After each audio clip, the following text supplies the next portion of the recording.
much. Thank you. I moved to America 12 years ago with my wife, Terry, and our 2 kids. Actually, truthfully, we moved to Los Angeles. Thinking we were moving to America, but anyway, it's a short plane ride from Los Angeles to America. I got here 12 years ago, and when I got here, I was told various things, like, Americans don't get irony. Have you come across this idea? It's not true. I've traveled the whole length and breadth of this country. I have found no evidence that Americans don't get irony. It's one of those cultural myths, like the British are reserved. I don't know why people think this. We've invaded every country we've encountered. I don't know. But it's not true Americans don't get irony, but I just want you to know that that's what people are saying about you behind your back. You know, when you leave living rooms in Europe, people say, thankfully, nobody was ironic in your presence. But I knew that Americans get irony when I came across that legislation, No Child Left Behind. Because whoever thought of that title gets irony.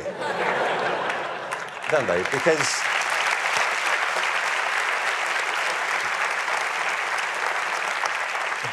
Because it's leaving millions of children behind. Now, I can see that's not a very attractive name for legislation. Millions of children left behind. I can see that. What's the plan? Well, we propose to leave millions of children behind, and here's how it's going to work. And it's working beautifully. In some parts of the country, 60% of kids drop out of high school. In the Native American communities, it's 80% of kids. If we halved that number, one estimate is it would create a net gain to the US economy over 10 years of nearly $1 trillion. From an economic point of view, this is good math, isn't it? That we should do this. It actually costs an enormous amount to mop up the damage from the dropout crisis.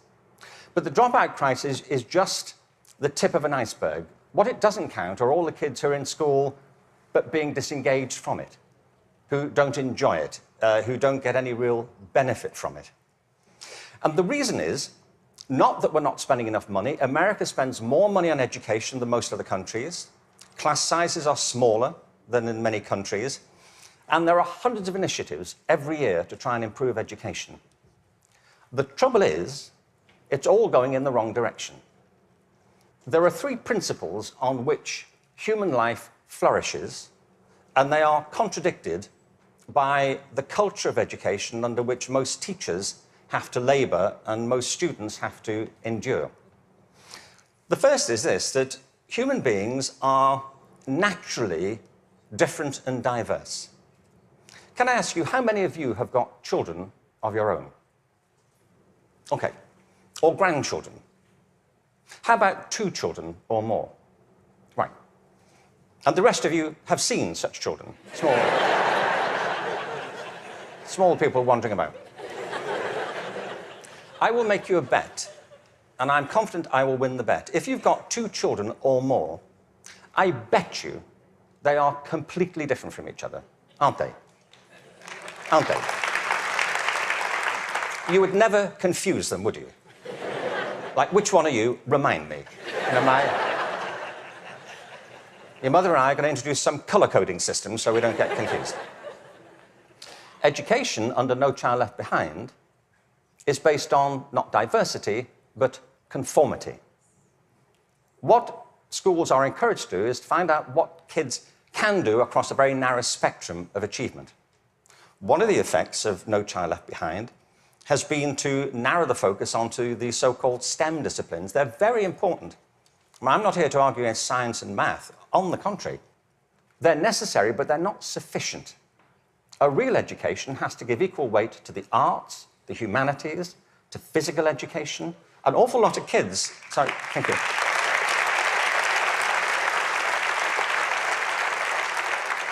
One estimate in America currently is that something like 10% of kids getting on that way are being diagnosed with various conditions under the broad title of attention deficit disorder, ADHD. I'm not saying there's no such thing. I just don't believe it's an epidemic like this. If you sit kids down hour after hour doing low-grade clerical work, don't be surprised if they start to fidget, you know.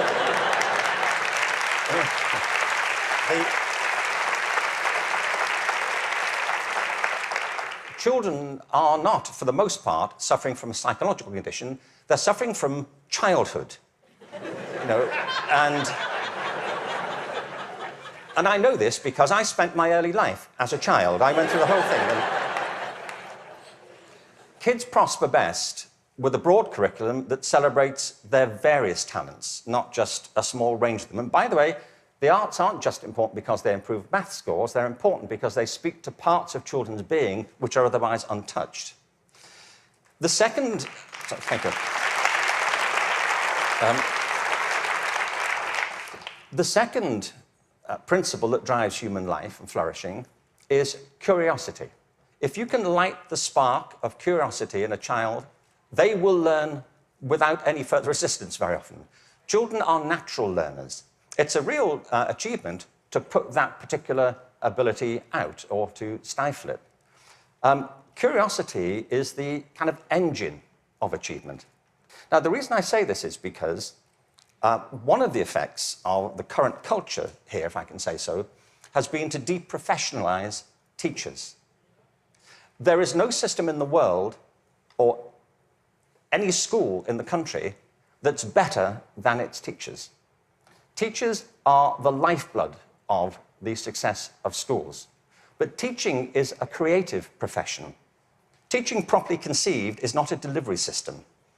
You know, you're not there just to pass on received information. Great teachers do that. But what great teachers also do is mentor, stimulate, provoke, engage. You see, in the end, education is about learning. If there's no learning going on, there's no education going on. And people can spend an awful lot of time discussing education without ever discussing learning. The whole point of education is to get people to learn. A friend of mine, an old friend, actually very old, he's dead. That's as old as it gets, I'm afraid. So, but a wonderful guy, he was.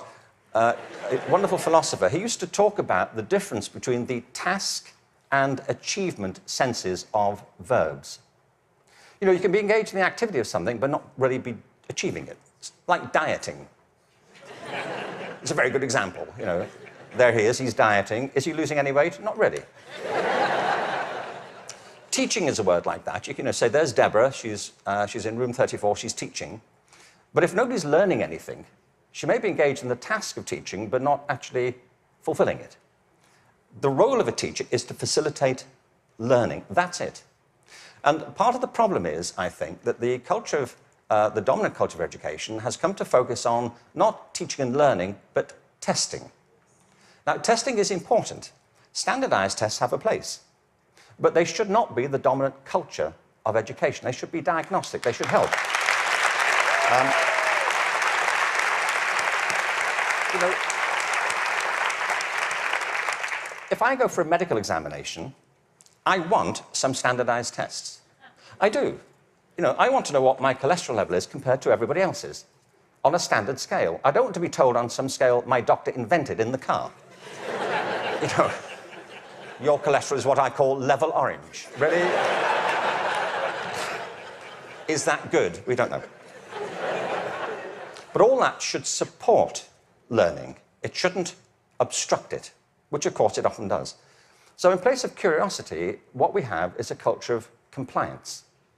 Our children and teachers are encouraged to follow kind of routine algorithms rather than to excite that power of imagination and curiosity. And the third principle is this, that human life is inherently creative. It's why we all have different resumes. We create our lives, and we can recreate them as we go through them. It's the common currency of being a human being. It's why human culture is so interesting and diverse and dynamic. I mean, other animals may well have imaginations and creativity, but it's not so much in evidence, is it, as ours. I mean, you may have a dog. you know, and your dog may get depressed. You know, but it doesn't listen to Radiohead, does it? And, sit staring out the window with a bottle of Jack Daniels. And you say, would you like to come for a walk? He said, no, I'm fine. No. You go. I'll wait, I'll go. Yeah. But take pictures. We all create our own lives through this restless process of imagining alternatives and possibilities, and one of the roles of education is to awaken and develop these powers of creativity. Instead, what we have is a culture of standardization. Now, it doesn't have to be that way. It really doesn't. Finland regularly comes out top in maths, science, and reading. Now, we only know that's what they do well at because that's all that's being tested currently. That's one of the problems of the tests. They don't look for other things that matter just as much. The thing about work in Finland is this. They don't obsess about those disciplines. They have a very broad approach to education, which includes humanities, physical education, the arts.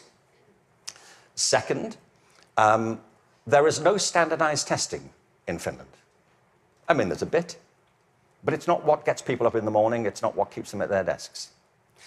And the third thing is, I was at a meeting recently with some people from Finland, actual Finnish people, and so somebody from the American system was saying to the people in Finland, what do you do about the dropout rate in Finland? And they all looked a bit bemused and said, well, we don't have one. Why would you drop out? If people are in trouble, we get them quite quickly and help them and we support them. Now, people always say, well, you know, you can't compare Finland to America. No, I think there's a population of around 5 million in Finland. But you can compare it to a state in America. Many states in America have fewer people in them than that. I mean, I've been to some states in America and I was the only person there. Really. Really, I was asked to lock up when I left. But what all the high-performing systems in the world do is currently what is not evident, sadly, across the systems in America. I mean, as a whole. One is this. They individualize teaching and learning. They recognize that it's students who are learning, and the system has to engage them, their curiosity, their individuality, and their creativity. That's how you get them to learn. The second is that they attribute a very high status to the teaching profession. They recognize that you can't improve education if you don't pick great people to teach and if you don't keep giving them constant support and professional development. Investing in professional development is not a cost, it's an investment. And every other country that's succeeding well knows that, whether it's Australia, Canada, South Korea, Singapore, Hong Kong, or Shanghai. They know that to be the case. And the third is they devolve responsibility to the school level for getting the job done. You see, there's a big difference here between going into a mode of command and control in education. That's what happens in some systems. You know, central governments decide or state governments decide, they know best and they're going to tell you what to do. The trouble is that education doesn't go on in the committee rooms of our legislative buildings. It happens in classrooms and schools. And the people who do it are the teachers and the students. And if you remove their discretion, it stops working. You have to put it back to the people.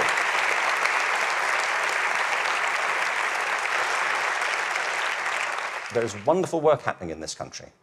But I have to say, it's happening in spite of the dominant culture of education, not because of it. It's like people are sailing into a headwind all the time. And the reason I think is this, that many of the current policies are based on mechanistic conceptions of education. It's like education is an industrial process that can be improved just by having better data. And somewhere in, I think, the back of the mind of some policymakers is this idea that if we fine-tune it well enough, if we just get it right, it'll all hum along perfectly into the future. It won't, and it never did. The point is that education is not a mechanical system, it's a human system. It's about people. People who either do want to learn or don't want to learn. Every student who drops out of school has a reason for it. which is rooted in their own biography. They may find it boring, they may find it irrelevant, they may find that it's at odds with the life they're living outside of school. There are trends, but the stories are always unique. I was at a meeting recently in Los Angeles they're called alternative education programs. These are programs designed to get kids back into education. They have certain common features. They're very personalized. They have strong support for the teachers, close links with the community, and a broad and diverse curriculum, and often programs which involve students outside school as well as inside school. And they work. What's interesting to me is these are called alternative education. You know? And all the evidence from around the world is if we all did that, there'd be no need for the alternative.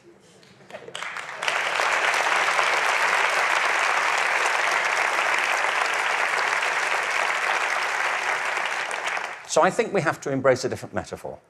We have to recognize that it's a human system and there are conditions under which people thrive and conditions under which they don't. We are, after all, organic creatures. And the culture of the school is absolutely essential. Culture is an organic term, isn't it? Not far from where I live is a place called Death Valley. Death Valley is the hottest, driest place in America, and nothing grows there.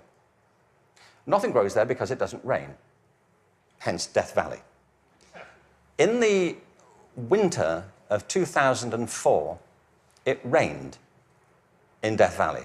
7 inches of rain fell over a very short period. And in the spring of 2005, there was a phenomenon. The whole floor of Death Valley was carpeted in flowers for a while. What it proved is this, that Death Valley isn't dead. It's dormant. Right beneath the surface are these seeds of possibility, waiting for the right conditions to come about. And with organic systems, if the conditions are right, life is inevitable. It happens all the time. You take an area, a school, a district, you change the conditions, give people a different sense of possibility, a different set of expectations, a broader range of opportunities. You cherish and value the relationships between teachers and learners. You offer people the discretion to be creative and to innovate in what they do. And schools that were once bereft spring to life. Great leaders know that. The real role of leadership in education, and I think it's true at the national level, the state level, at the school level, is not and should not be command and control. The real role of leadership is climate control, creating a climate of possibility. And if you do that, people will rise to it and achieve things that you completely did not anticipate and couldn't have expected. There's a wonderful quote from Benjamin Franklin. There are 3 sorts of people in the world. Those who are immovable, people who don't get it, they don't want to get it, they're not going to do anything about it. There are people who are movable, people who see the need for change and are prepared to listen to it. And there are people who move, people who make things happen. And if we can encourage more people, that will be a movement. And if the movement is strong enough, that's, in the best sense of the word, a revolution. And that's what we need. Thank you very much. Thank you very much.